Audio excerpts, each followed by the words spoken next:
Salut à tous, alors je suis heureux de vous annoncer que la vidéo d'aujourd'hui est sponsorisée par Autodoc.fr. Alors c'est un site qui recense énormément de pièces détachées pour votre voiture. Les prix sont plutôt bas et en plus ils ont une politique de retour qui va jusqu'à 200 jours, donc c'est vraiment parfait. Je sais qu'il y a certains d'entre vous qui n'êtes pas en France, alors pas d'inquiétude, Autodoc travaille dans 26 pays différents. Vous verrez la liste sur le site web. Faut savoir aussi qu'ils ont une application mobile, donc si vous n'utilisez pas d'ordinateur, pas d'inquiétude. Donc comme je le disais, tous les liens sont dans la description en bas, n'hésitez pas à aller jeter un œil, c'est vraiment pas mal. Allez, c'est parti pour la vidéo.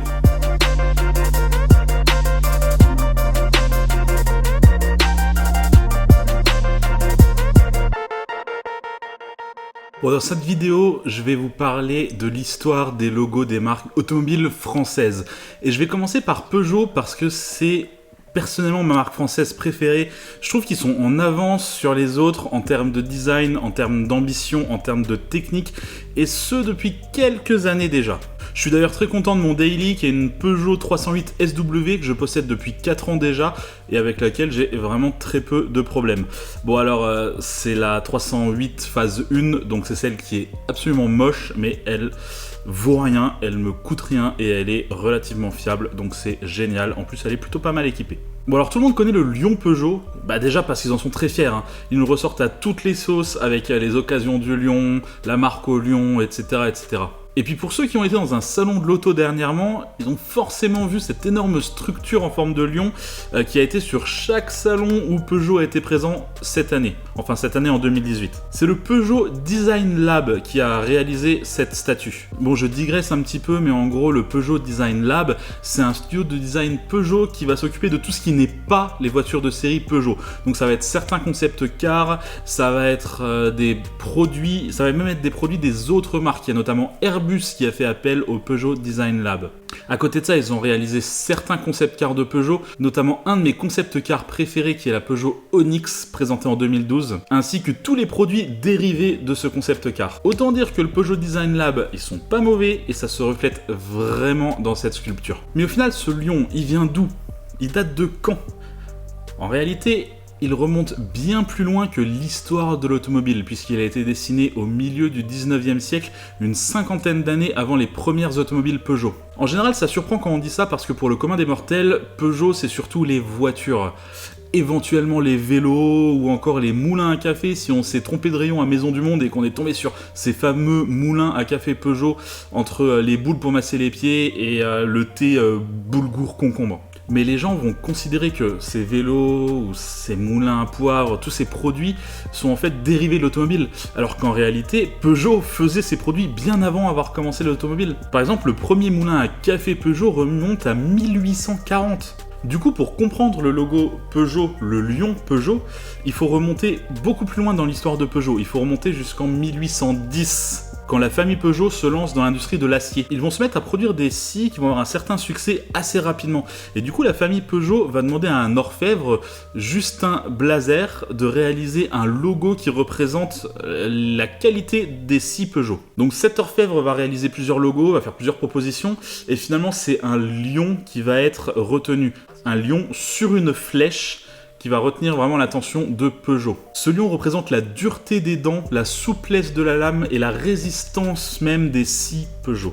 Et la flèche en dessous du lion vient accentuer encore cette notion de rapidité. Alors, je suis à peu près sûr que certains dans les commentaires vont me dire que le lion Peugeot vient en réalité du lion de Belfort et que le logo s'est inspiré du lion de Belfort. C'est totalement faux pour la bonne et simple raison qu'en réalité l'histoire du logo Peugeot remonte vraiment aux années 1840-1850 alors que le lion de Belfort a été finalisé en 1888. Donc c'est tout à fait impossible historiquement. En réalité, il y a de fortes chances que le lion Peugeot, tout comme le lion de Belfort, s'inspire en réalité des armoiries de la Franche-Comté, qui forcément représente un lion. On n'est absolument pas sûr de cela. Le lion aurait pu être dessiné pour une raison tout autre. Par contre, ce qui est sûr, c'est que le logo Peugeot en 1955 reprend trait pour trait le lion qui apparaît sur les armoiries franc-comtoises. Donc au moins en 1955, le lion Peugeot s'est inspiré de ces armoiries. Bon, le lion continuera d'être modernisé au fil des années, jusqu'à la version d'aujourd'hui qui est entrée en vigueur en 2010. avec un aspect assez moderne où on retrouve un bimatière de chrome et d'aluminium brossé. On va continuer avec Citroën, qui est quand même la deuxième marque de PSA, donc c'est un petit peu la suite logique après Peugeot. Citroën a été absorbé par Peugeot en 1974, mais l'histoire de Citroën remonte bien avant tout cela, et évidemment l'histoire du logo aussi. L'histoire de Citroën et l'histoire du logo commence en 1900 quand André Citroën part faire un voyage en Pologne et rachète là-bas un brevet sur des engrenages en forme de chevron. Bon, pour la petite histoire, un engrenage classique a cette forme-là. Alors, ça marche très bien, mais le fait de les disposer en chevron va donner quelque chose de plus efficace, de plus silencieux et avec un rendement supérieur. Du coup, André Citroën connaît un succès immédiat avec ses engrenages qu'il est le seul à pouvoir faire. Et c'est en 1919 qu'il se lancera dans l'automobile, en utilisant forcément pour ses automobiles les engrenages à chevron. Donc tout naturellement, pour son logo, il reprend une signalétique qui ressemble énormément à ces engrenages en chevron. Et c'est sur la Citroën Type A que l'on retrouvera le tout premier logo Citroën représentant les fameux chevrons. Et André Citroën va voir grand pour promouvoir ses automobiles Citroën et son logo à chevron, puisqu'il va se payer le plus gros et le plus prestigieux panneau publicitaire au monde. André Citroën va mettre son logo et le nom de son entreprise sur la Tour Eiffel dès 1925. En fait, à cette époque-là, la ville de Paris est en train d'organiser un énorme événement qui est en fait l'exposition des arts décoratifs. Et pour cela, ils voulaient absolument illuminer la Tour Eiffel. Le budget de ce projet est exorbitant et du coup, ils savent qu'ils vont devoir passer par la publicité pour le faire. Ils vont donc demander à Fernand Jacoposi de trouver une entreprise capable de payer une telle publicité. Alors, tout d'abord, Jacoposi va aller voir Renault. Et Renault va refuser catégoriquement en disant que de toute façon c'est inutile, qu'il ne voyait absolument pas l'utilité de faire une pub comme cela, et puis de toute façon le budget était exorbitant. Par contre, Jacoposi a ensuite été voir André Citroën, et André Citroën était quelqu'un de très ambitieux, peut-être trop ambitieux. Et l'idée de voir son logo, et de voir le nom de sa marque apposé sur le monument le plus important de Paris, ça l'a séduit énormément et il a décidé donc de donner le budget nécessaire pour illuminer la Tour Eiffel avec le nom de son entreprise.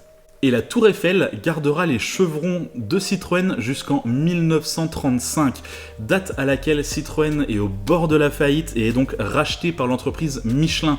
En entrant à la direction de Citroën, Michelin décide de couper toutes les dépenses qui ne sont pas absolument nécessaires. Évidemment, cette énorme publicité sur la Tour Eiffel fera partie des budgets un peu inutiles. Et donc la Tour Eiffel s'éteindra dès 1935. C'est d'ailleurs la seule publicité qui a été apposée sur la Tour Eiffel depuis 1935. Plus aucune publicité n'a jamais été apposée sur la tour. Je me demande quand même à quoi aurait ressemblé Paris aujourd'hui si jamais ce contrat n'avait jamais été rompu. Imaginez, on n'appellerait même pas ça la Tour Eiffel, on appellerait ça sûrement la Tour Citroën, et on aurait encore le logo dessus. Ça aurait complètement changé la face de la ville, voire la face du pays. Bon, on va se reconcentrer bien particulièrement sur les logos de Citroën, et en 1932, on revient un petit peu en arrière, Citroën crée un logo uniquement pour certaines motorisations de ses véhicules. En fait, Citroën crée un moteur flottant, et du coup, ils ont créé un logo qui représente cette technologie. Le logo représente donc un signe qui vient flotter tout simplement devant les chevrons Citroën. Alors, ce logo sera utilisé que de 1932 à 1935 et vraiment sur certaines rares motorisations. Donc on va pas s'éterniser là-dessus. C'est en 1959 que le logo Citroën subit une modification qui apparaît encore aujourd'hui sur le logo. En effet, jusque maintenant, les barres des chevrons étaient parallèles, alors que maintenant, les chevrons sont en forme de flèche, ce qui donne beaucoup plus de dynamisme au logo. Autre petite remarque, comme vous pouvez le voir depuis tout à l'heure, la couleur de Citroën est historiquement le jaune et le bleu. Ce n'est qu'en 1985 que le logo est apposé sur un carré rouge, le logo que on connaît tous actuellement et la couleur qui représente Citroën encore actuellement. C'était un gros coup de modernité pour la marque à l'époque et personnellement c'est le logo qui m'a le plus marqué. Il est resté en utilisation jusqu'en 2008 où ensuite on est passé sur ce logo qui est beaucoup plus moderne. On se retrouve avec un effet chromé et puis simplement de façon très sobre Citroën marqué en rouge en dessous. Vous vous souvenez peut-être ce que j'ai dit dans la dernière vidéo sur les logos à propos de Volkswagen qui avait un logo très compliqué et qui allait sûrement être simplifié dans les années à venir. C'est assez intéressant parce que Citroën a fait cette simplification en 2017 et on est donc passé sur ce logo ici. Logo en noir et blanc, très simple, très minimaliste et qui est tout à fait dans l'air du temps. Donc à mon avis celui-ci va durer encore quelques années. Bon, Citroën c'est également DS Automobile qui depuis 2015 est une marque totalement indépendante, du coup elle a sa propre identité de marque et forcément son propre logo. J'aime beaucoup le logo DS et honnêtement je crois que c'est mon logo préféré dans le monde de l'automobile. Tout simplement parce qu'il est simple, très graphique, il reprend d'ailleurs une forme de chevron, donc on assume complètement la parentalité avec Citroën. Et ce chevron, il se répète 3 fois afin de venir créer les lettres D et S. Et ça je trouve que c'est extrêmement bien pensé de leur part.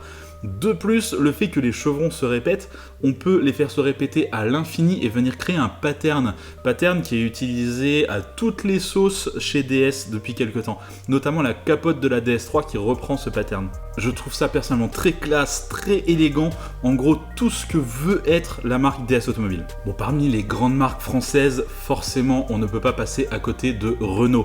Et c'est une des seules marques parmi celles que je vais citer qui n'a pas gardé le même logo depuis le départ. En effet, le losange Renault tel qu'on le connaît aujourd'hui est arrivé seulement en 1925, donc bien après le début de la marque Renault. Quand les frères Renault décident de créer la marque, ils vont tout d'abord créer un logo qui est simplement 2 R entrelacés inscrits dans un ovale. Ce logo sera utilisé de 1899 à 1906. Ensuite, le logo passera par différentes phases. Par exemple, en 1906, on reprend la face avant de la Renault qui était victorieuse au Grand Prix de l'Automobile Club de France. Ensuite, en 1919, Renault arbore un char d'assaut, le FT-17, qui a été construit par Renault pour les Alliés à la Première Guerre mondiale. Et à partir de 1923, Renault décide de ne plus utiliser un logo à proprement parler, mais ils vont plutôt utiliser une réglementation qui entre en vigueur en 1923 qui oblige les automobiles à avoir un klaxon caché derrière une grille.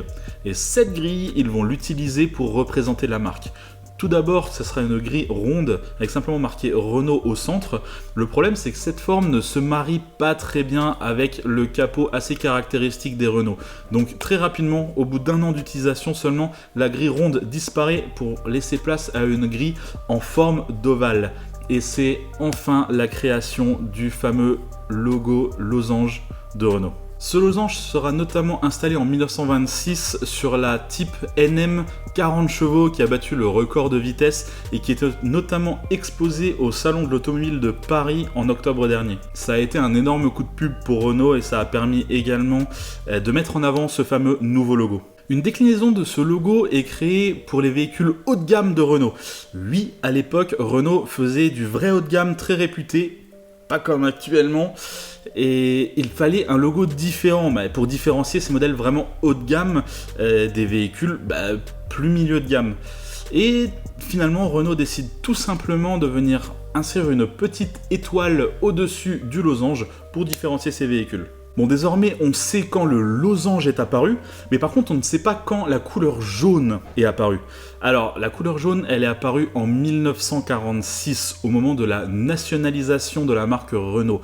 Par contre, les raisons du choix de ce jaune se sont perdues au fil du temps. En tout cas, moi, je les ai pas retrouvées dans mes recherches. Donc, si vous avez des informations là-dessus, n'hésitez pas à me mettre ça dans les commentaires en dessous. Le logo des années 70-80 que tout le monde connaît a été commandé par Renault à Victor Vasarely. Mais certaines rumeurs semblent indiquer que Vasarely aurait filé le job à son fils et ce serait lui qui aurait réalisé le fameux logo strié que l'on connaît tous. L'histoire ne nous dit pas qui est réellement le père de ce logo. En tout cas, ce que l'on sait, c'est que le premier véhicule à arborer ce logo, c'était la fameuse Renault 5, une des meilleures ventes chez Renault. Le logo est de nouveau modernisé en 1992 et ne subira que de très légères modifications jusqu'à aujourd'hui. On va finir cette vidéo avec la seule marque au monde capable d'allier énormément de luxe avec des performances de supercars. Je veux bien sûr parler de Bugatti. Il est évident que je vais encore avoir plein de gens qui me disent que la marque Bugatti n'a rien à faire dans les marques françaises. Pourtant, je vous assure que la marque est française. Sinon, il va falloir m'expliquer ceci. C'est la Bugatti 110e anniversaire qui vient d'être présentée par Bugatti et il y a quand même beaucoup de logos français sur cette voiture et c'est normal, c'est parce que c'est une marque française. D'ailleurs, même la marque en elle-même, c'est Bugatti SAS. Elle est vraiment inscrite en France. Alors après, je comprends les gens qui pensent que ce n'est pas le cas, puisque Bugatti a eu une histoire assez tourmentée où c'est passé entre les mains des Italiens, puis entre les mains des Allemands. Enfin bref, je pense que ça mériterait vraiment une vidéo complète. C'est pas la première fois que je vous promets cette vidéo, mais elle va être faite, je vous l'assure. Bon, l'histoire de ce logo va être assez rapide, puisqu'en fait, il n'a jamais changé depuis le départ de la marque Bugatti. En fait, Ettore Bugatti voulait un logo qui représente la perfection, la vitesse, la performance de ses voitures. Et il savait exactement à qui demander, puisque son père, Carlos Bugatti, était en réalité un designer et orfèvre. Donc c'est à lui que Ettore va confier le logo de sa marque. Il dessinera donc ce logo en 1909, en commençant tout d'abord par le fameux EB, les deux lettres qui se font dos à dos et qui représentent la marque depuis des années et qui se retrouvent encore sur les véhicules à l'heure actuelle. Ensuite, il prendra les lettres Bugatti qu'il inscrira dans un ovale rouge et ensuite, il va ajouter 60 petits points tout autour. La signification de ces points est encore débattue aujourd'hui, on ne sait pas exactement ce que ça représente. Par contre, ce qui est possible, c'est que comme le père de Ettore, Carlos, était orfèvre, il crée beaucoup de bijoux. Et du coup, ça pourrait très bien représenter 60 perles tout autour du logo. Les perles pourraient donc représenter le fait que les automobiles Bugatti sont de réels bijoux aux yeux de Ettore et Carlos Bugatti. Bon, quoi qu'il en soit, et quelle que soit la signification même de ce logo, il faut savoir que c'est un des seuls logos dans le monde automobile à avoir été en utilisation aussi longtemps, puisque depuis 1909, le logo n'a jamais été modifié. Celui qui est apposé sur les Chiron à l'heure actuelle, ou sur les Divo, c'est exactement le même logo que celui qui a été dessiné par Carlos en 1909. Bon, cette vidéo sur les logos des marques automobiles françaises est terminée, j'espère qu'elle vous a plu. Je vous invite comme d'habitude à regarder d'autres vidéos et à vous abonner si ce n'est pas déjà fait. Allez, bye bye.